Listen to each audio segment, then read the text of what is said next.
मैंने अपनी मम्मी को बोला था कि 1 साल तक मुझे ये समझ लेना कि आपका बेटा मर गया। मतलब मोटिवेशन ये था कि जो लोग मुझे अभी अच्छी गलत नजर से नहीं देख रहे, वो फिर अगर किसी की मदद करूंगा तो अच्छी नजर हाँ, वो से अच्छी नजर से देखेंगे। जो फीलिंग थी मेरी, मैंने आपको बताई है, जो मेरी फीलिंग थी यही थी कि जो लोग मैं ऑटो चलाता हूँ, मतलब मेरे घर वालों को कोई परवाह नहीं थी कि लड़का ऑटो चलाता है, क्या करता है, कुछ नहीं। अब मैं अपने घर वालों को बोलता था कि मैं ये नहीं करना चाहता, वो नहीं करना चाहता, मुझे ऑटो चलाना बिल्कुल अच्छा नहीं है, मैं बेच दूंगा। कि अगर आप मदद कर रहे हो तो दिखा क्यों रहे हो। और जितनी वीडियो बनाई है, मेरी वीडियो वायरल गई है, और वीडियो बनाने का तरीका मेरा कुछ अलग है। 100% मुझे ये फल मिला है, क्योंकि मेरा यूट्यूब पे 7 मिलियन होने वाला है, इंस्टाग्राम पे 2 मिलियन पार हो चुका।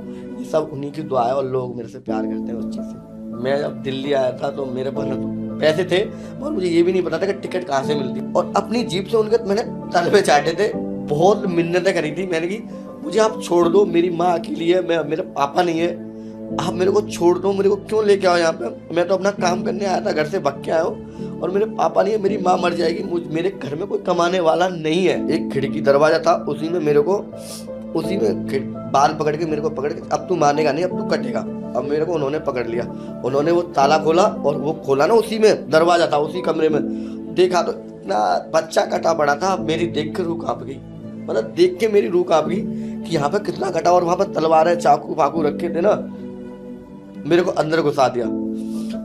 फिर भी मैं आज का पॉडकास्ट एक लाइव प्रूफ है कि सपने सच में पूरे होते हैं। संजय जो एक ऑटो चलाते थे, आज उनके यूट्यूब पे 7 मिलियन सब्सक्राइबर्स और इंस्टाग्राम पे 2 मिलियन फॉलोअर हो चुके हैं, वो भी सिर्फ 4-5 महीनों में। ये बात सुनने में बहुत ज्यादा अनबिलीवेबल लग रही होगी, बट इस पॉडकास्ट में हमने कोशिश करी है उनके माइंडसेट को जानने की, कैसे उन्होंने ये अचीव करा, क्या क्या उनकी लाइफ की स्ट्रगल्स थी। इनफैक्ट ये पहला ऐसा पॉडकास्ट है जो मैंने भी रोते हुए लिया है। सो एंजॉय करो इस कन्वर्सेशन को only on reality. Hello Sanjay, कैसे हो आप? मैं ठीक हूँ, नमस्ते आपको।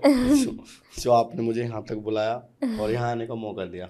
नहीं, मुझे बहुत अच्छा लग रहा है आप यहाँ हो। सो ये बताओ, कहाँ से हो, घर में कौन कौन है, ये सब करने से पहले क्या करते थे, थोड़ा सा बैकग्राउंड दो।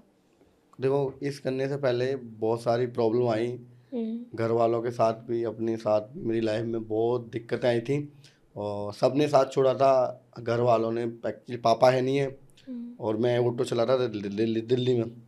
मेरा एक ऑटो था जिसको मैं दिल्ली में चलाता था। अब घर वाले महीने का खर्चा मांगते थे, कहते थे, मम्मी बोलती थी, और मेरे चाचू थे, और उनको मैंने पैसा दिया था, सब कुछ दिया था। फिर मेरे चाचू ने भी मेरे साथ गलत किया कि जब मैं पैसा दे रहा हूँ, मैंने उनको अपना माना था, मैं अपने पापा का दर्जा उनको दिया था, मैंने उनको हमेशा, चाहे 100 रुपये कमा रहा हूँ, चाहे 200 रुपये को मैंने उनको दिया था। अब एक्चुअली वो, मैं 100 रुपये कमा रहा हूँ, वो 10,000 कमा रहे हैं, तो मैं इसमें तो कुछ कर नहीं सकता। अब वो उसी बात के पीछे पड़ रहे थे कि वो कुछ कमा के नहीं देता, 100 को मौज करता है। फिर हमारे चाचू एक ड्राइवरी करते हैं, ट्रक चलाते हैं, तो उन्होंने एक ट्रक लिया। अच्छा। एक ट्रक लिया, वो पड़ा उनका 20-30 लाख का। मैंने उनमें को पैसा दिया, कुछ कम दिया, बट दिया था कि चलो, इन्होंने एक गाड़ी ली है जिससे कि हमारा घर का गुजारा चलेगा, और हम आगे इसमें आगे सक्सेस होंगे तो हम करते रहेंगे। उन्होंने फिर मेरे लफड़ा कर दिया कि मेरे को बोला कि इस गाड़ी में तेरा कोई हिस्सा नहीं है, अच्छा। न तेरा कोई पैसा है, अगर तुझे अपनी इस गाड़ी में हिस्सा देना है तो 30 लाख की गाड़ी है, 15 लाख दे दे, और अपना गाड़ी में हिस्सा ले ले। और मेरे पास कहाँ था इतना, जितना उनको जो, जब उनको पैसे की जरूरत थी तब मैंने उनको पैसा दिया था, तो उनका एक सहारा बना था, जितना भी दिया थोड़ा दिया, मगर हाँ उनको सहारा मिला था। और वो चीज़ वो भूल गए कि जब मेरे को जरूरत थी, गाड़ी बनाई थी, ली थी, तो तब उसने हमको सहारा दिया था। अब मैं आगे बढ़ गया हूँ, पैसे भी मैंने कमाना स्टार्ट कर दिया, तो उन्होंने मेरे को सिर्फ यही बोला था कि पैसे आधे दे दे और अपनी गाड़ी में आ जा, मैं तेरे को शामिल कर लूँगा इस गाड़ी में। तो मेरे पास इतना पैसा ही नहीं था, फिर वहीं मैं टूट गया था। एक वो था कि मैं यहाँ ऑटो चला रहा हूँ, तो फिर मैंने सोचा था, मैं सोचता था कि यार मेरे को ज़िंदगी भर ऑटो ही चलाना है, कुछ नहीं कर पाऊंगा, क्योंकि मैंने जितना भी कमाया था अब तक तो मैंने इन्हें दे दिया। अब मैं यहाँ से लाइफ कैसे आगे चलूँगा, और आगे करूँगा, जी तो लूँगा, और जो जीनी चाहिए वो इन्होंने छीन ली मेरे से। अच्छा। अब मेरे को एक ऑटो चलाने वाला था, और ऑटो चलाने वाला ही रहूँगा, मैं लाइफ में कुछ आगे नहीं बढ़ पाऊँगा, क्योंकि मेरे पास थोड़ा बहुत था। अगर मैं उसके लिए आगे सोचूंगा, कुछ करूँगा आगे लिए, कोई दुकान डालूँ या कुछ भी डालूँ, तो वो इन्होंने तो ले आपके लिया। पास वो पैसे ही नहीं बचे मेरे पास थे, कुछ पैसा नहीं सेविंग्स बचा, खत्म हो गई थी सारी। सब कुछ खत्म हो गया। अब मैंने उनको फिर मैंने उनको बोला था कि आज के बाद, मैंने अपनी मम्मी को भी बोला था कि 1 साल तक मुझे ये समझ लेना कि आपका बेटा था ही नहीं था, मर गया। मतलब ऐसे मैंने अपनी मम्मी को बोला था कि मेरे पास पैसा था और वो ख़त्म हो चुका है। अब मैं जो कमाऊंगा वो 1 साल तक मैं तुम्हें दूंगा नहीं, और अगर दूंगा भी तो ये समझ लेना कि आपका बेटा ख़त्म हो चुका है 1 साल तक। अगर मैं ज़िंदगी में सक्सेस हुआ 1 साल के अंदर, तो मैं आपको 1 साल के बाद में तुम्हें पैसा वही चीज़ से कमा के दूंगा जिस चीज़ में मैं ऑटो चला रहा हूँ। मगर मैंने उनको ये बोला था कि मैं ऑटो नहीं चलाऊँगा, मुझे अच्छा नहीं लगता, मुझे लाइफ में कुछ अलग करना है। मुझे पैसा कमाता हूँ मैं उसमें, ऑटो में मेरा खुद का ऑटो था, मगर मुझे अंदर से फीलिंग आती थी, चाहे मैं उसमें 2,000 कमा रहा हूँ चाहे 2,500 कमा रहा हूँ रोज़ का, वो मुझे अच्छा नहीं लगता था। मैं सोचता था कि इसमें अगर मैं 3,000 भी कमाऊँगा, कोई मेरी जेब में नहीं देखता कितना कमा रहा है कितना नहीं कमाता। अगर मैं ऑटो चला रहा हूँ, कोई मेरे को अच्छी नज़र से नहीं देखता। मतलब बहुत सारी अपने जो जितना पढ़ा था उस चीज़ के फ्यूचर के बारे में सोचता था कि आगे मेरा फ्यूचर कैसे कटेगा यार, क्या मैं ऑटो में ही रहूँगा, कैसे लाइफ काटूँगा। तो वो चीज़ देख के ना फिर मैंने ना सोचा, मेरे को हेल्प करने की आदत थी। फिर कोई भाई ऐसे सोशल मीडिया पे हेल्प करते तो मेरे को देख देख के बहुत मोटिवेट होता था, काश मैं भी ऐसी हेल्प करूं। और लोगों की कमेंट पढ़ता था कि ऐसे ऐसे लोग कमेंट करते हैं, कितना अच्छा समझते हैं। अब जब तुम कोई हेल्प कर रही हो तो तुम्हें लोग कमेंट कर रहे हैं तो तुमको कितना अच्छा समझते हैं कि तुम कितनी अच्छी हो। तो उस चीज़ से मैंने सोचा कि ऑटो में मेरे को कोई अच्छा नहीं बोलेगा, चाहे मैं कितना भी अच्छा सही, मुझे कोई नहीं अच्छा बोलेगा। सब गलत नज़र से देखेंगे एक ऑटो वाला, और तुम जानते हो इंडिया में यही होता है, कोई वैल्यू तो है नहीं है। तो इस चीज़ को देख के फिर मैंने अपना 1,000-1,500 कमाता था, जितना भी कमाता था पहले मैं सोचता था, फिर मैंने फ़ोन लिया, एक हेलमेट ख़रीदा, फिर मैंने हेलमेट में फ़ोन लगाने का वो चीज़ ख़रीदी, वो सब अपने ऑटो चलाता था तब मैंने ख़रीदा था। फिर मैंने गर्मियों में मई जून में मैंने वीडियो स्टार्ट बनाना शुरू कर दिया था। मतलब मोटिवेशन ये था कि जो लोग मुझे अभी अच्छी गलत नज़र से से नहीं देख रहे, वो फिर अगर किसी की मदद करूंगा तो अच्छी हाँ, नज़र वो से अच्छी नज़र से देखेंगे। देखे। जो फीलिंग थी मेरी, मैंने आपको बताई है, जो मेरी फीलिंग थी यही थी कि जो लोग मैं ऑटो चलाता हूँ, मतलब मेरे घर वालों को कोई परवाह नहीं थी कि लड़का ऑटो चलाता है, क्या करता है, कुछ नहीं।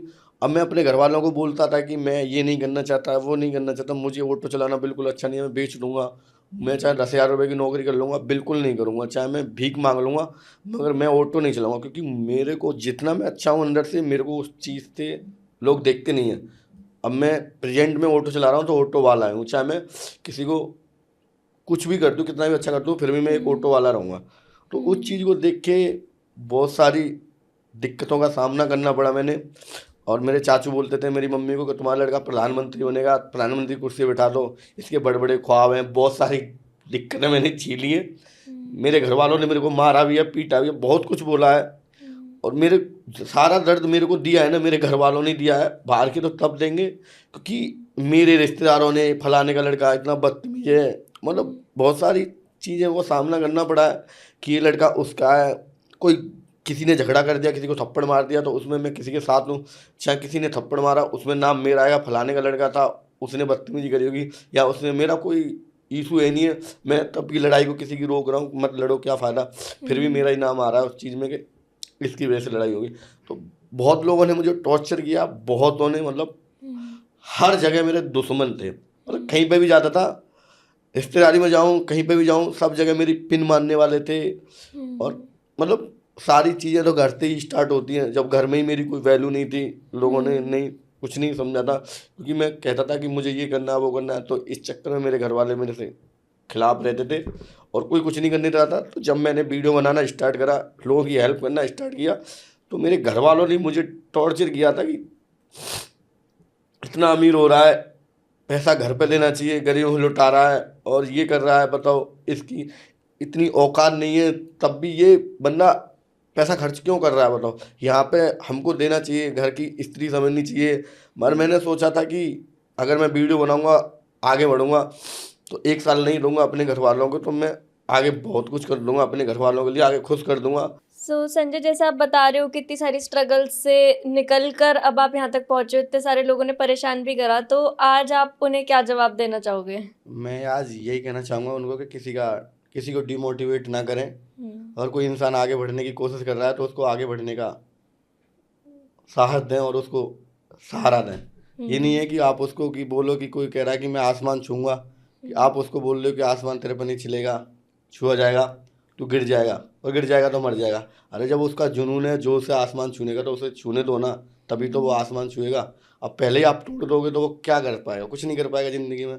तो इसलिए डिमोटिवेट करने वाले बहुत हैं और बहुत करते हैं। ये हमारी सोसाइटी की वैसे भी बहुत बड़ी प्रॉब्लम है। जब भी कोई अपने लेवल से ऊंची बातें करता है तो सब हंसते ही हैं, बट हंसते मेरे हैं। हिसाब से सपने हमेशा ऐसे होने चाहिए कि लोग हंसे, कि लोगों को यकीन ही ना हो कि कोई इतना बड़ा सपना भी देख सकता है, तभी तो वो बड़ा सपना माना जाएगा हाँ, ना। तो तभी तो। अगर वही सपना देखेंगे जो सब देख रहे हैं, तब तो वो बड़ा सपना है ही नहीं तो फिर। देखता ऑटो चलाता था, देखता बत्तियों पे खड़े होके कोई बेचारा गरीब आदमी देखा किड़ रहा है, खाने के लिए रो रहा है।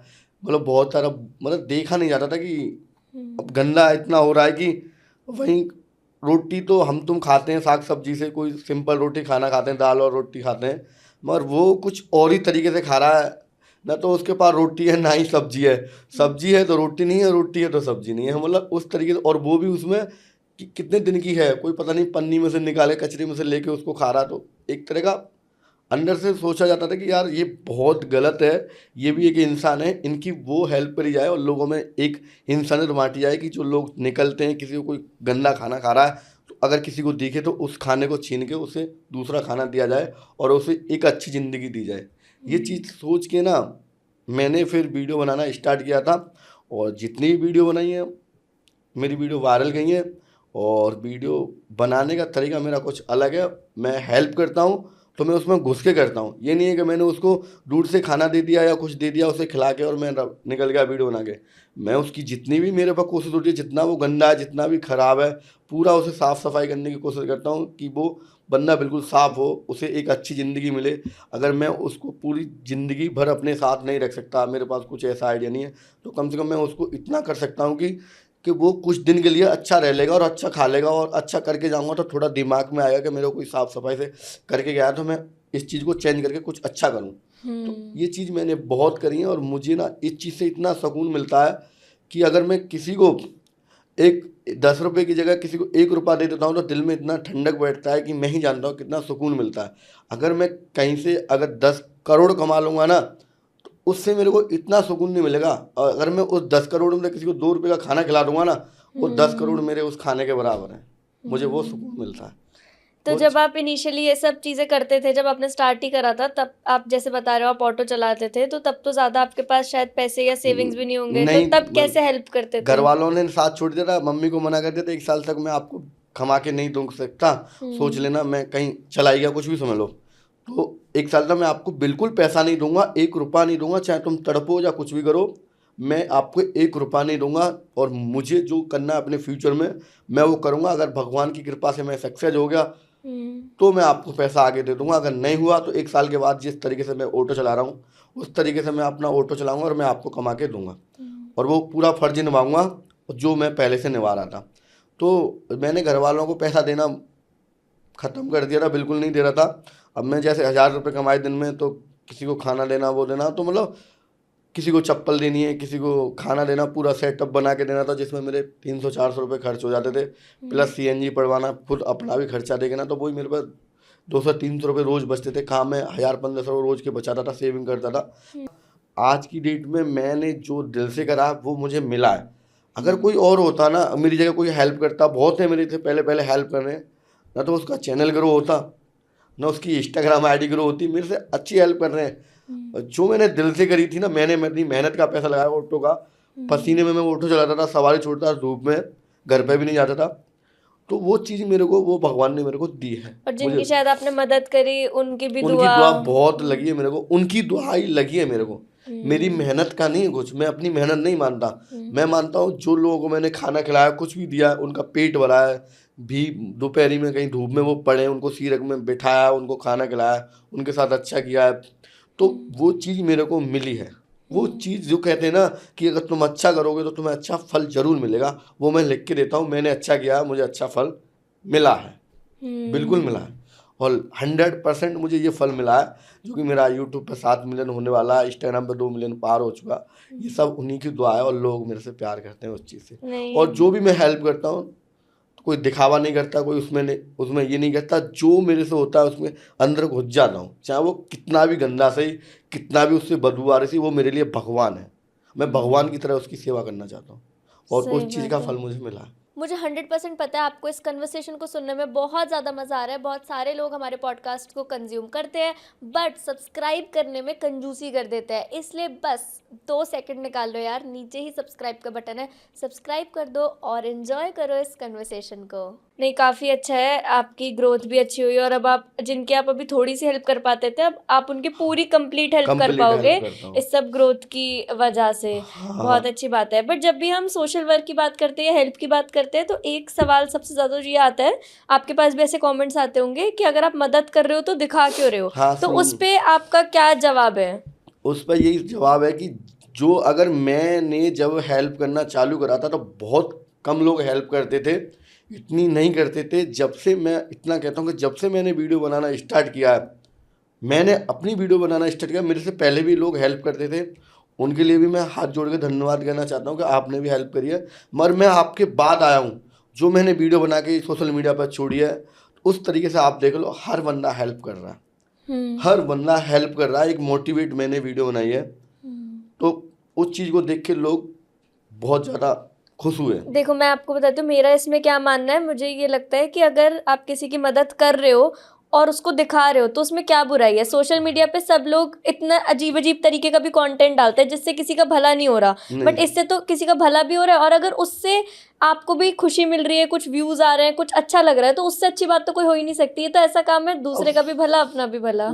इनफैक्ट अगर आपसे अगली बार को ये कहे कि दिखाने के लिए हेल्प करते हो, तो आप ये बोलना कि आप भी करो दिखाने के लिए हेल्प। ये हाँ, तो मैं चीज ऐसी है कि आप भी करो। मेरा सभी जितने से कह रहा लोग हूँ, कर दो। दिखाने के लिए हेल्प करेंगे, भला तो दुनिया का ही होगा, भला तो हमारे देश का ही होगा। हाँ। तो सब दिखाने के लिए करो पर हेल्प करो। कुछ भी करो, किसी का हेल्प होना चाहिए। और अगर आप कैमरे के सामने भी कर रहे हो या कुछ भी कर रहे हो, अगर मैं किसी भूखे आदमी को खाना दे रहा हूँ, वो भूखा है, मेरे सामने कैमरा लग रहा है, वो कैमरे को नहीं देख रहा, वो आप खाने को देख रहा है, और वो खाने को खा के आपको दुआ देगा।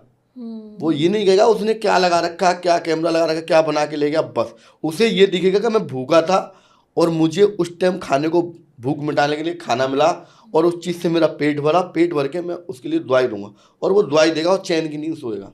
थोड़ा सा आप मुझे अपने बचपन के बारे में भी बताओ, क्या क्या क्या था, पढ़ाई करी नहीं करी? बचपन में बहुत सारी प्रॉब्लम आई थी। पापा थे मेरी मम्मी को मारते थे, मतलब कहते हैं कि गलत काम करते थे, मतलब यही दारू वारू पीते थे। तो आपके पिताजी भी ऑटो चलाते थे? नहीं, पापा मेरे फ्रूट का काम करते थे दिल्ली में। अच्छा। मगर वो गलत काम ये करते थे कि पीते थे। अच्छा।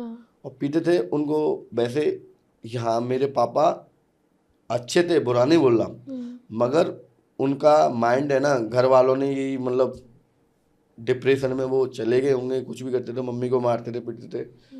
जो तब आप कहाँ रहते थे? गांव में रहते थे। गांव कहाँ आपका? गांव हमारा अलीगढ़ के पास है। अच्छा। हाँ, आप अलीगढ़ के रहने हाँ, वाले मैं हो? अलीगढ़ का ही रहने वाला हूँ। अच्छा, सही तो है। वहाँ का ही हूँ मैं। तो आप दिल्ली कब आए फिर अलीगढ़ से? जब मैं अलीगढ़ से यहाँ पे दिल्ली के लिए रवाना हुआ, ट्रेन में बगैर टिकट के पकड़ा आया था, ना कोई पता अच्छा। टिकट कहाँ मिलते, पैसा ही नहीं था। मात्र मेरी जेब में 250 रुपये पड़े थे, और मैं ट्रेन से आया था ना, जब घर से निकला था तब तो मैं गुस्सा था कि मैं अब यहाँ पे आऊँगा नहीं, वापस घर पे नहीं आऊँगा। अच्छा। मम्मी कहती जा, कहीं चला जा, बिल्कुल मत आइयो, चला जा। मैं मम्मी को छोड़ के, सबको छोड़ के, पापा तो हमारे पहले ही ख़त्म हो चुके थे बीमार पड़ के। तो जब मैं दिल्ली आया था तो मेरे पास ना तो पैसे थे, और मुझे ये भी नहीं पता था कि टिकट कहाँ से मिलती है। जब मैं पहली बार ट्रेन में बैठा हूँ, और ट्रेन में बैठ के सब लोगों के पास में बैठ गया ट्रेन में, तो अब काले काले कोट पहन के आएंगे तो भैया मुझे तो पता है टीटी है, मगर मुझे तब भी नहीं पता था कौन है ये। अब तो पता है कि भाई तो टीटी है। तो वो मेरे पास आके बोलता भाई हाँ टिकट। मैंने कही सर मेरी टिकट तो है नहीं है मेरे पास, सर मैं तो ऐसे से बैठ के आ रहा हूँ। कि जुर्माना होगा, आपको जेल जाना पड़ेगा। जेल क्यों जाना पड़ेगा सर?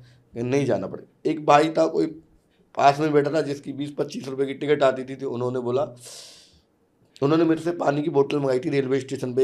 एक रेलवे स्टेशन रुका था कि बेटा यहाँ से पानी की बोतल लाना, बच के ट्रेन रुक गई है। तो मैं पानी की बोतल लेके उनको दे दी थी, तो उनको अच्छा लगा कि इसने मेरे को पानी की बोतल ला दी।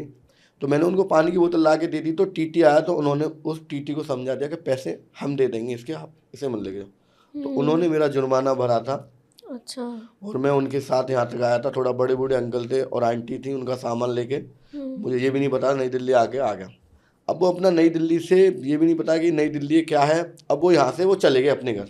उनको रास्ता पता था। अब मेरे को हो गई रात, अब मैं कहाँ जाऊँ मुझे तो खुद ही नहीं पता। मेरे को सिर्फ एक नंबर याद था उनका कि जहाँ पे मुझे आना था रिश्तेदारों का, जो मेरे जीजा लगते हैं। अब मैंने उनके पास फ़ोन तो नहीं किया, मैंने कि सुबह फ़ोन करूँगा, सुबह चला जाऊँगा। अब मैं यहाँ पे सो जाता हूँ। अब मेरे को वहाँ पे मैं सो गया, मैं जहाँ पे लोग सोते हैं रेलवे स्टेशन पे, वहाँ पे मैं सो गया। अपना ये इस पन्नी थी, मैंने अपने कानों के नीचे रख के मैं सो गया। अब अचानक ही वहाँ पे एक अंकल कुर्ता पजामा पहन के, टोपी लगा के, जो मोमडन भाई थे हमारे, अब वो मेरे पास आके बोलते हैं कि बेटे क्या कर रहे हो यहाँ पे। मैंने कि नहीं सर, मैं तो काम की तलाश में आया हूँ। और वो एक ऑटो वाले थे। ये मुझे बाद में पता चला। मैंने कह रहे बेटा तू यहाँ पे क्या कर रहा है। मैंने कि सर मैं तो काम करने की तलाश में आया हूँ। अच्छा तुझे काम चाहिए। मैंने कहा हाँ अंकल जी मुझे काम चाहिए। कि मैं तुझे 100 रुपये रोज़ दे दूंगा तो तू काम कर लेगा। मैंने कि 100 रुपये रोज़ तो 3000 रुपये महीने हो गए। मैंने हाँ कर लूँगा, 3000 रुपये बहुत होते हैं। तुझे खाना भी दूंगा 2 टाइम का। मैंने कहा हाँ ठीक है अंकल जी कोई दिक्कत नहीं, तुझे खाना ही मिलेगा, तुझे 100 रुपये रोज़ दूंगा और मेरी कपड़े की दुकान है, तुझे वहाँ रहना पड़ेगा। मैंने कि ठीक है। तो मैंने ठीक है चल लूँगा, मैं करूँगा काम तुम्हारे संग। तो चल बेटा, तो तू यहाँ से यहाँ क्यों बैठा है, तू यहाँ क्यों लेट रहा है। मैंने कहा यार फिर मुझे क्यों जीजा फिजा के पास कॉल करने की जरूरत है, मैं तो इनके साथ ही जा रहा हूँ, मैं क्यों जाऊँगा किसी का। जब मुझे अच्छा आदमी मिल रहा है काम करने के लिए और मुझे 100 रुपये रोज़ दे रहा है तो मैं अच्छा है मेरे लिए। अब मैंने अब घर वालों को दिखाऊंगा मेरी तो नौकरी लग गई, मेरा तो काम लग गया।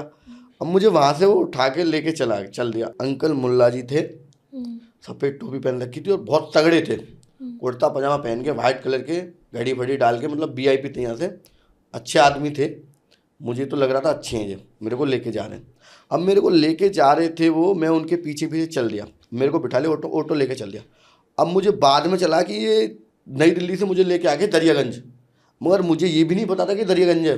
मुझे बाद में पता चला, जितना मैं बड़ा होकर दिल्ली में रहा हूँ, जितना मुझे पता लगा कि मेरे को यहाँ पे मेरे साथ सीन हुआ था और ये दरियागंज है। मेरे को बाद में पता है, मुझे पता नहीं था दरियागंज है ये। और ये मुझे कहाँ ले गया, नई दिल्ली से मुझे दरियागंज लेके आ गए, अंधेरे में गलियों में लेके। और जब मूवी आई थी सिंघम, अजय देवगन की, जो अजय देवगन की मूवी आई थी, तो मुझे लेके चलते गए, मैं चलता गया। अब वो मुझे ना एक गैरेज से में लेके ऊपर ले गए, जहाँ पे एक छोटा सा रूम था। और वहाँ पे मैंने देखा कि वो मुझे यहाँ पे लेके आए। मैंने उनको बोला था कि मेरे को ना बच्चों से मिलाइए आप। मुझे कोई शक नहीं था वो मेरे साथ क्या करेंगे। मैंने अंकल जी आप मुझे बच्चों से मिलाइए। कि नहीं बेटा तू बैठ, आराम से बैठ, मैं तुझे सुबह मिलाता हूँ। अब तू ये देख, रिमोट लिया हाथ में और टीवी चला दी उन्होंने मेरे सामने। अजय देवगन की मूवी चल रही थी सिंघम, मुझे पता है। मैंने कि हाँ, मैंने कि नहीं अंकल जी मुझे ना उनसे मिलना है, मुझे मिला दो पहले। कि बेटा मैं तुझे सुबह मिलाऊंगा, तू अब आराम कर ले, सो जा। अब मुझे क्या आराम करने की, जब मुझे खुद समझ नहीं आ रहा, तब भी मुझे शक नहीं हुआ कि ये मेरे साथ गलत करेंगे। मैं तब भी उनको अच्छा ही समझ रहा था कि मेरे साथ अच्छा कर रहे हैं। फिर मैंने सोचा कि मैंने उनको बोला था कि मुझे यकीन में टॉयलेट लग रही थी, मुझे टॉयलेट लग रहा है, आप मुझे टॉयलेट के लिए लेके चलो, मतलब टॉयलेट करने आना, मुझे बाथरूम बता दो। और छोटा सा रूम था तो उन्होंने कही कि नहीं। अब उन्होंने मेरे को ना एक कोने में एक बोतल रखी थी, वो मेरे पकड़ा दी कि तू इसमें टॉयलेट कर ले। मैंने क्यों, मुझे टॉयलेट करनी है। अब उन्होंने बोतल पकड़ा, इसमें मुझे शक हो गया कि मेरे साथ गलत हुआ है। अब मैं उनसे बोल रहा हूँ कि मुझे बोतल में नहीं करनी, मुझे ना आप मुझे बाहर निकाल दो। और मैंने सोचा ये बोतल में मेरे को टॉयलेट कराएंगे तो मैं यहाँ करूँगा तो यहीं रखेंगे, मैं बाहर चलाऊँगा तो भाग जाऊँगा। मैंने सोच लिया मैं भाग जाऊँगा, मगर मैंने तभी की तभी इतना सोच लिया था कि तेरे साथ गलत होगा, तू किडनैप हो गया। मैंने इतनी देर में अपने माइंड में सोच लिया, इतने उसने बोतल दी ना मेरे को। मैंने कहा अब तो मेरे माइंड में आया कि तू किडनैप हो गया, तेरे साथ गलत होगा। अब मैंने कहा नहीं मुझे नहीं करनी टॉयलेट, इसमें मुझे बाहर जाना है। अब इतना बोला, उन्होंने मेरे कान पे मारा भटाक से था। मेरे वहाँ पर आंसू सब निकला है। मैंने ये क्या कर रहे हो आप मेरे साथ। मैंने उनको बहुत बोला और उन्होंने कि साले इसमें टॉयलेट कर तू और इसमें कर, तू अब मारा जाएगा, तेरी आंखें निकालूंगा, तेरी मतलब किडनी निकालूंगा, सबको निकालूंगा, तेरा सब कुछ खत्म करूंगा, चुपचाप बैठ जा, चुपचाप मूवी देख ले, किसी से नहीं मिला रहा। मैंने उनसे फिर मैंने कि अब मैंने इतना सोच लिया कि अब मैं मारा जाऊंगा। मुझे अब एक तक मुझे वो नहीं हुआ कि मैं घबरा गया, मगर मुझे इतना पता लग गया, छोटा था कि अब तू मारा गया यहाँ पर, अब तू बचने का नहीं है, अब तू कटेगा। अब मैं होपलेस हो गया, मैंने कटेगा। अब मैंने उनके ना पैर छुए और अपनी जीभ से उनके मैंने तलवे चाटे थे, बहुत मिन्नतें करी थी। मैंने कि मुझे आप छोड़ दो, मेरी माँ अकेली है, मैं मेरा पापा नहीं है, आप मेरे को छोड़ दो, मेरे को क्यों लेके आओ यहाँ पे, मैं तो अपना काम करने आया था, घर से भाग के आया हूँ और मेरे पापा नहीं है, मेरी माँ मर जाएगी, मेरे घर में कोई कमाने वाला नहीं है, मुझे अपने घर वालों का घर चलाना है, मुझे कमा के देना है, मैं यहाँ भाग के आया हूँ। ये नहीं कि आप मेरे साथ गलत काम करते। तो उन्होंने मेरे को ना फिर एक लात मारी, मेरे को कोने में पेट कर दिया, एक लात मार के कोने में भगा दिया कि साले वहाँ बैठ जा। अब उन्होंने उसी कमरे में, मैंने अब जब मैं बैठ गया, फिर मैं रो रो के फिर मैंने उनके पैर छुए, उनके अपनी जीभ से मैंने उनके नाखून तल में, मतलब पैरों के होते हैं जो, वो मैंने चाटे, मगर नहीं, उन्होंने मेरे बाल पकड़ के और फिर एक उसी में एक खिड़की दरवाजा था, उसी में मेरे को, उसी में बाल पकड़ के मेरे को पकड़ के, अब तू मानेगा नहीं, अब तू कटेगा। अब मेरे को उन्होंने पकड़ लिया, उन्होंने वो ताला खोला, और वो खोला ना, उसी में दरवाजा था, उसी कमरे में देखा तो इतना बच्चा कटा पड़ा था, मेरी देख के रूह काँप गई, मतलब देख के मेरी रूह काँप गई कि यहाँ पे कितना कटा, और वहाँ पर तलवारें चाकू फाकू रखे थे ना, मेरे को अंदर घुसा दिया।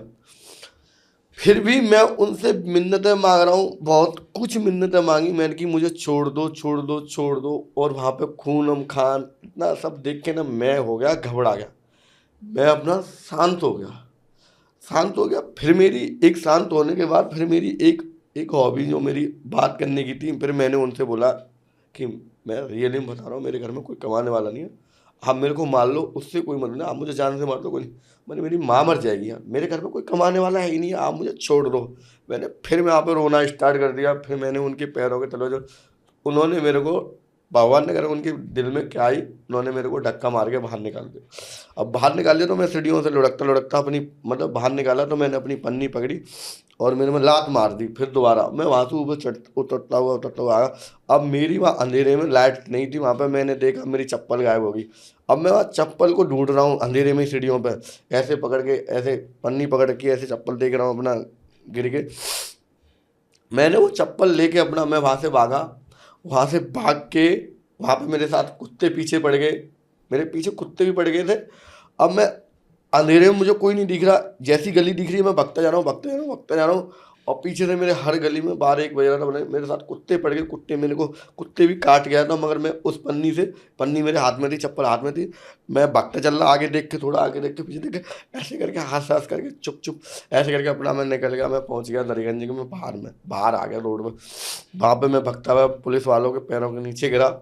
वहाँ पे जाके वो कह रहे कैसे हाँफ रहा, क्या हो गया? मैंने कि मुझे बचा लो, मुझे मार देगा जान से। मैंने कि मुझे एक अंकल पकड़ के ले गए थे नई दिल्ली से और मैं यहाँ पे बच के आ गया। उन्होंने, पुलिस वालों ने बोला भाई तेरी किस्मत बढ़िया है, हम तो जान ही रहे, मगर हाँ थोड़ी देर में दिन निकल आएगा। कुछ देर बाद यहाँ पे मंडी फंडी लगी, वहाँ पे मंडी लग रही थी, वहाँ पे सब्जी वाले बहुत आ गए थे जितने भी अंधेरे में। तो वहाँ पे गाजर की वो रखी थी, गाजर चिन की एक बोरी रखी थी। तो मैं ना डर रहा था, तो पुलिस वालों ने कहा कि हम नहीं जाएंगे आगे बेटा, तू यहाँ आ गया भाई, बच के आ गया, अब तेरा कोई कुछ नहीं करेगा, अब हम यहाँ खड़े हैं बैरियर लगा के। मैं वहाँ पे जैसे पेड़ लग रहे हैं इनके बीच में जाके बैठ के आराम से वहीं रोता रहा, सपकता रहा। फिर भी वहाँ से उजक उजक के देखता रहा कि जो आदमी जा रहे हैं वहाँ के गुजर रहे हैं, मैं देखते उठ उठ के देखता रहा, क्योंकि वो आ नहीं रहा, मेरे को पकड़ने के लिए आ नहीं रहा। तो उस चीज़ से मेरे को बहुत तकलीफ है ज़िंदगी भरी। सुबह हुआ, कॉल करी, फिर मैंने ये बात अपने घर पर 3 साल बाद बताई थी। मैंने नहीं बताई थी अपने घर पर कि मेरे साथ इतना सब कुछ हुआ, जो कि मैं मौत के मुंह में से निकल के बाहर आया था। नहीं बताई थी, पर मैंने बहुत दिन बाद बताई थी, किसी को नहीं बताई थी, मगर जो हुआ था मैंने कि मेरे साथ हुआ, भगवान ने मेरे को बचा दिया, मैं हाँ आ गया। फिर मैंने अपनी बहन के यहाँ आ गया, माँ जीजा जी के यहाँ पर आके मैंने अपना, उनका कैसा काम था उन्होंने मेरे को रखा, पैसे दिए, तब मैंने उनके यहाँ काम करा। फिर भी बहुत सारी दिक्कतें झेलनी पड़ी हैं मैंने लाइफ में, तब मैं यहाँ पे बैठा हूँ बहुत। तो एक चीज़ होती है कि एक बार मैं बच के आ चुका हूँ। आप बार बार कह रहे हो भगवान ने बचाया, आप कौन से भगवान में मानते हो? मैं महादेव को मानता हूँ सबसे ज़्यादा, अच्छा। और सबसे पहले मान लो अपनी माँ को। विश्वास महादेव से पहले मेरी माँ आती है, उसके बाद मेरे महादेव आते हैं, मगर महादेव को सब कुछ अर्पित है। मैं सबसे ज़्यादा मानता हूँ महादेव को। आपने उनकी शक्तियाँ अपने आसपास महसूस करी? हाँ, मैं जब भी रोता था तो मैं अपने महादेव के सामने रोता था। और जब भी मैं जैसे पैसेंजर बैठा के चल रहा हूँ ऑटो में, मेरे को तकलीफ है, मैं या किसी कपल को लेके जा रहा हूँ या किसी को लेके जा रहा हूँ, तो मतलब बहुत सारी फीलिंग आती थी अपने अंदर से कि मैं ये सब इनको छोड़ रहा हूँ। मेरी भी इन जैसी लाइफ स्टाइल होनी चाहिए, जो लोग घूमते हैं अच्छे से रहते हैं। क्या मैंने अपनी ज़िंदगी बना रखी है, रोड कब तक चलाऊँगा और ऐसे लोगों को कब तक छोड़ता रहूँगा। मतलब कि ये लोग अच्छे से रहते हैं, अच्छा खाते हैं, अच्छा पीते हैं, अच्छा घूमते हैं, तो क्या मैं भी अपनी ज़िंदगी में ये सब करना चाहता हूँ। तो मैंने भी देखा है बहुत कुछ। तो जब भी कोई तकलीफ होती थी, पैसेंजर पीछे बैठा है तो महादेव की मूर्ति मेरे ऑटो में लग रही थी, मैं उसके सामने रोता था। और पैसेंजर को कोई भनक भी नहीं होती थी कि ये रो रहा है क्या हो रहा है, वो अपने अपना चलते थे, मैं अपना चलता था, मैं उनसे पैसे लेता था, मैं अपना चलाता था। मगर हाँ, जब भी रोता था मैं महादेव के सामने रोया हूँ। और मैं जब केदारनाथ गया था पिछली बार, कुछ नहीं था तो मैं महादेव के सामने रोया था। जहाँ मैं केदारनाथ गया था वहाँ पर लाइन लग रही थी, वहाँ पे सिर्फ जयकारे मेरे ही ज़्यादा हो रहे थे और मेरे को ही लोग देख रहे थे। जब मैं महादेव के मंदिर में घुसा था, रो गया था, फिर आ रहा था, मगर सबने मेरे को पकड़ लिया था। मेरा फ़ोन भी, कैमरा भी ऑन करके रख रखा था जिम में। वो पुलिस वालों ने, आर्मी वालों ने मेरा छीन के गड्ढे में डाल दिया था मंदिर में फ़ोन। मैं तब भी, मैंने कि महादेव की वीडियो बना के ले जाऊँगा, देखता रहूँगा घर पर, मगर मैं पकड़ा गया था। पकड़ के उन्होंने मेरा फ़ोन उठा, मैं जब रो रहा था, फिर आ रहा था, जयकारे लगा रहा था, तो वहाँ पर मेरा फ़ोन का कैमरा था, मैडम पुलिस वाली थी, उन्होंने निकाल के फेंक दिया वो कैमरा, फ़ोन मेरा, और कही लगाओ जयकारे खूब। मैं खूब तगड़ी तरह जयकारे लगाए वहाँ केदारनाथ पर, सब लोग मेरी वीडियो बना रहे, देख रहे। मगर हाँ, सच्चे दिल से रो के आया था और भगवान ने कुछ नहीं करा तो मतलब एक अच्छी लेवल तक पहुँचा दिया, जिससे कोई मेरे को न तो ज़्यादा पैसे वाला बनना, न ज़्यादा गरीब होना, मगर हाँ कि जो चीज़ होनी चाहिए, मेरे जो सोचा था वो मेरे को हौले हौले मिल रहा है। तो जो सोचा था उसके कितने करीब आ चुके हैं और अब आगे के क्या प्लान्स हैं? आगे का ये प्लान है कि मैं अपना एक एनजीओ खोलना चाहता हूँ, जिसमें कि अपने दिल्ली में, एनसीआर में, गाजियाबाद में जितने भी रोड पर गरीब रहते हैं, उस एनजीओ में मैं रखना चाहता हूँ और उनकी सेवा अपने सच्चे दिल से करना चाहता हूँ और उनको एक अच्छी ज़िंदगी देना चाहता हूँ। जो लोग रोड पर सोते हैं, अब हम कहीं रात को, तुम शाम के टाइम किसी नाले के पास खड़े हो जाना, मैं खड़ा होता हूँ, मुझे पता है वहाँ पर इतने मच्छर लगते हैं कि आप खुद कहोगे कि यहाँ से निकलो। तो वो लोग पूरी पूरी रात कैसे काटते हैं खुद नहीं पता। अगर एक बार तुम रात में बिगर गाड़ी के, बिगर वाके किसी रोड के किनारे सो के देखना, तो आपको अपनी ज़िंदगी के बारे में खुद एहसास हो जाएगा कि इन गरीबों की ज़िंदगी कैसी होती है। बहुत तो अभी आपने ऑटो आप चलाना आपने छोड़ दिया या अभी भी चला रहे नहीं, हो? चलाता हूँ, लोगों की हेल्प करता हूँ उससे। अच्छा, बट अब वैसे नहीं चलाते? नहीं चलाता। कितने टाइम पहले छोड़ा?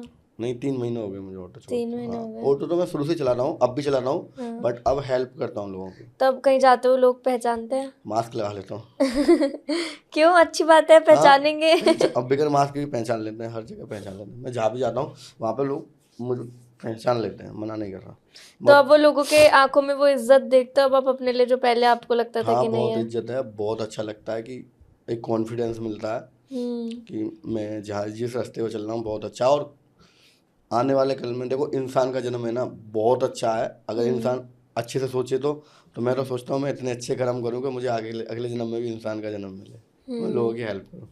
अच्छा। ये आधी ज़िंदगी कट गई, आधी कट जाएगी, मगर इतने अच्छे कर्म करूँगा आने वाले कल में मेरे को इंसान का जन्म दोबारा मिले, क्योंकि मैं इस इंसान के जन्म से बहुत ज़्यादा प्यार करता हूँ। और बहुत अच्छा, अगर अच्छे से जियो तो इसमें बहुत चीज़ें सोचनी समझने की बात है, मगर सोचोगे तो बहुत अच्छा लगेगा। अगर अच्छे से रहोगे तो कोई टेंशन नहीं रहेगा। जिनकी आप मदद करते हो फिर आप उनको दोबारा पीछे मुड़ के देखते हो, मतलब क्या आप कुछ दिन बाद भी देखते हो कि अब उनकी हाँ, क्या पूरा करता सिचुएशन हूँ। है? अच्छा। हाँ, पूरा करता हूँ, ऐसा कुछ नहीं है। फिर उनकी वीडियो नहीं बनाता, अच्छा। फिर नहीं बनाता। अगर एक बार किसी का वीडियो बना दिया मैंने तो बना दिया, फिर मैं उसके जाऊँगा तो ऑफ कैमरा के बाद हेल्प करूँगा, उसको अच्छा। समझाऊंगा अच्छा। तो ये सब मत करो।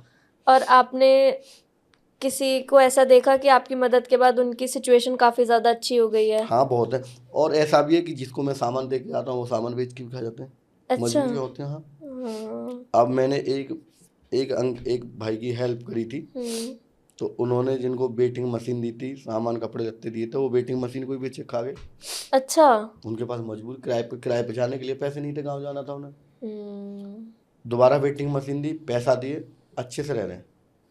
मगर हाँ, उन्होंने मेरे को वो चीज़ दुआ दी थी कि वो कह रहे थे बहुत यूट्यूबर आए, मेरे को पानी बिस्कुट दे के चले गए, मगर जो आपने हेल्प करी है सच्चे दिल से वो किसी ने नहीं करी। अच्छा। मैंने उनको कपड़ा लत्ता पहनाया पूरा, और उनको 1800 रुपये की एक जैकेट थी, वो मेरे को गिफ्ट में मिली थी, मैंने उनको पहनाई।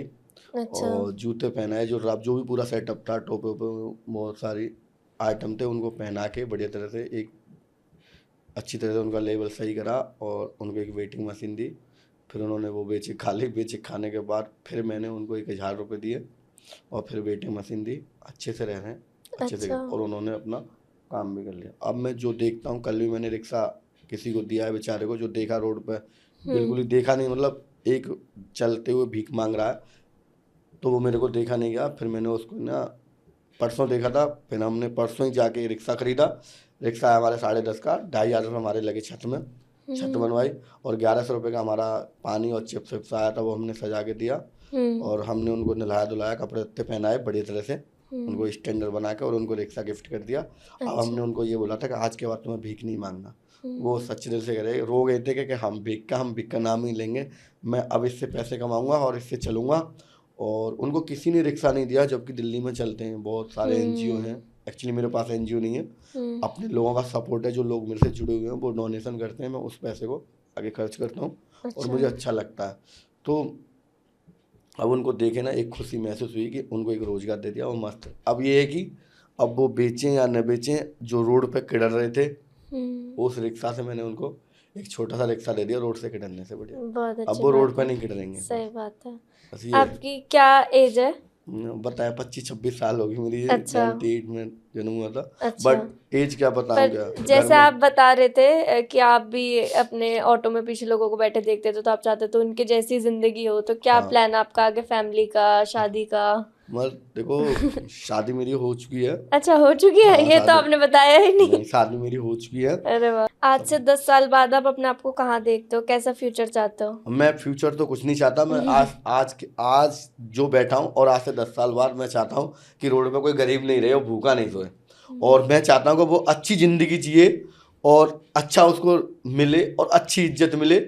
मैं 10 साल बाद जैसा हूँ मैं ऐसा ही रहूँ। मैं नहीं चाहता कि मैं आसमान छूँ, मगर मैं आसमान उनको छुलवाना चाहता हूँ जो रोड पे पड़े, उनके लिए आसमान छूना चाहता हूँ और उनके लिए आगे बहुत अच्छा करना चाहता हूँ। यही मेरी सोच है और यही चाहता हूँ, क्योंकि मुझे ज़िंदगी में कुछ नहीं लेके जाना है, सब यहीं छोड़ के जाना है। मगर हाँ, जो लोग रोड पर सो रहे हैं ना, उनको लोग गलत नज़र से देखते हैं, या मतलब उनकी कोई हेल्प नहीं करता, या उनके बारे में कोई नहीं सोचता, उसके बारे में मैं लोगों तक पहुंचाना चाहता हूँ, एक मैसेज देना चाहता हूँ कि इनके बारे में सोचो और इनको अच्छी ज़िंदगी दो।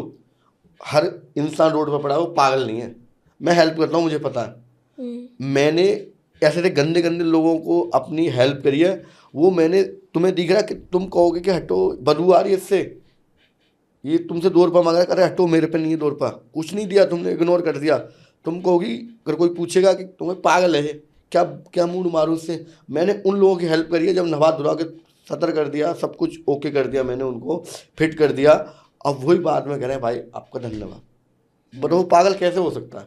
तो कुछ चीज़ें हमें खुद करनी चाहिए। अगर हम गलत कर रहे हैं तो आप हमको समझाइए। अब ये नहीं है कि हम गलत कर रहे हैं, तुमने थप्पड़ मार के साला गलत कर रहा है, गलत बोल के तुमने हमको इग्नोर कर दिया, तो हम तो और ही गलत करेंगे। अगर हम गलत कर रहे हैं, आप हमको समझाइए भाई क्यों कर रहे हो गलत, क्या मिल रहा है, आप अच्छी ज़िंदगी जियो, ये बोलो, बहुत सारी चीज़ें बोलोगे तो हमारे दिमाग में कब तक नहीं आएगी। अगर हमने कीच लपेट रखे गंदे कपड़े पहन रखे, आप इनको साफ करो, हमको अच्छे कपड़े पहनाओ, हमें अच्छी ज़िंदगी दो, 2-4 घंटे में हमारा खुद माइंड सेट हो जाएगा कि हम खाते कहाँ आगे, खुद ही अपने लेवल पर आ जाएंगे। तो ये लोग कोई नहीं सोचता, कोई नहीं सोचता। मैं चाहता हूँ अगर मैं अब मेरा अगर भगवान की दुआ से मेरा एनजीओ हुआ और मैंने अपने एनजीओ में काम किया, तो मैं चाहता हूँ कि मैं 20-30 किलोमीटर की रेंज में, जितनी रेंज में मेरा एनजीओ होगा, उस 20-30 किलोमीटर की रेंज में खुद गाड़ी लेकर घूमूंगा और खुद देखूंगा कि कोई फुटपाथ पर सो तो नहीं रहा, कहाँ सो रहा है, किस कचरे में सो रहा है, किस कचरे में बैठा, उसको मैं अच्छी ज़िंदगी दूंगा। ये मैं दावे के साथ कह रहा हूँ।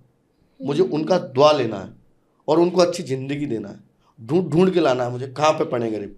ये नहीं है 20-30 किलोमीटर की रेंज में ख़त्म हो गए, आए दाएँ से ही पकड़ के लाऊंगा, कहीं पे भी होंगे लेके आऊँगा, कहीं मिलेंगे, मैं उनकी अच्छी ज़िंदगी करूँगा। ये चाहता हूँ मैं। ये नहीं चाहता कि मैं आगे बहुत बड़ा आदमी बनूँ, सेलिब्रिटी बनूँ, नहीं, सेलिब्रिटी मैं खुद बन जाऊँगा। अगर मैं उनके साथ अच्छा करूँगा तो भगवान के सामने सेलिब्रिटी बनना है। भगवान देख रहा है ना। बहुत अच्छी बात कही, भगवान के सामने सेलिब्रिटी बनना है, इंसानों के सामने क्या बनना। भगवान देख रहा है ना मुझे कि क्या कर रहा, क्या नहीं कर रहा। मैं उनकी जिंदगी बनाना उन्हें सेलिब्रिटी बनाना चाहता हूँ जो रोड पे पड़े हैं, भीख मांग रहे हैं। अरे आप तो गॉगल्स वगैरह भी लगा देते हैं। मैं उनको सेलिब्रिटी बनाना चाहता हूँ। ये नहीं कहता कि मैं खुद सेलिब्रिटी बन जाऊँ इनकी बात से, नहीं, ऐसा नहीं सोचा। उनकी दुआ से उठूंगा मगर उनको भी साथ लेके चलूंगा। सही बात है, ये चाहता हूँ मैं, और कुछ नहीं चाहता। आप बहुत अच्छा कर रहे हो, बहुत गर्व महसूस हो रहा है कि आप जैसे लोग भी हमारे देश में हैं। और थैंक यू सो मच आने के लिए, ये इंटरव्यू देने के लिए। हाँ, मुझे तो बहुत अच्छा लगा, मैं आपके पास आया, आपने मुझे आने का मौका दिया और मैंने अपने बारे में आपको बताया। Thank you. थैंक यू आने के लिए। और अगर लोगों को ये एपिसोड पसंद आया तो हम और इन डेप्थ पार्ट 2 भी आपके साथ शूट करेंगे बहुत हाँ, जल्द। कोई नहीं, अगर लोगों को अच्छा लगेगा, पैसे लगेगा। मैंने अपनी लाइफ के बारे में बताया, हाँ। ये सच्चाई होती है। इंसान को कभी छोटा नहीं सोचना चाहिए, बड़ा सोच के चलना चाहिए। अगर इंसान बड़ा सोचेगा जरूर आगे बढ़ेगा। और मैं उन घर वालों से कहना चाहता हूँ कि अगर तुम्हारा बच्चा अगर आपसे ऊपर सोच रहा है ना, तो उसको कॉन्फिडेंस दें, न कि उसका कॉन्फिडेंस तोड़ें। सही बात क्योंकि है। आपका बच्चा आपसे अच्छा सोच रहा है ना, तो उसे अच्छा सोचने के लिए और चढ़ावा दें, और आगे बोले बेटा और सोचो, हम आपके साथ हैं। आप ये बोल लो कि हमारी तो औकात नहीं है, हम तो कर ही नहीं सकते ये सब, तो बच्चा वहीं टूट जाएगा। अरे कम से कम औकात नहीं, आशीर्वाद दे दो उसे। बच्चा अपने आप सेटलमेंट कर लेगा। उसे दिख रहा है कि मेरी औकात नहीं है, मगर आप उसे हाथ पर, सर पर हाथ रख दो, वो अपने आप आगे बढ़ जाएगा कि मेरे माँ बाप का आशीर्वाद है। और आशीर्वाद से ज़्यादा न तो पैसे में ताकत होती है, न किसी और में। सिर्फ आशीर्वाद मिल गया तो इंसान कहाँ से कहाँ पहुँच जाता है। तो सही आशीर्वाद बात सबसे ऊपर होता है। हाँ। नहीं, बहुत बहुत अच्छा लगा और थैंक यू आने के लिए। कोई नहीं, आपने मुझे बुलाया, धन्यवाद।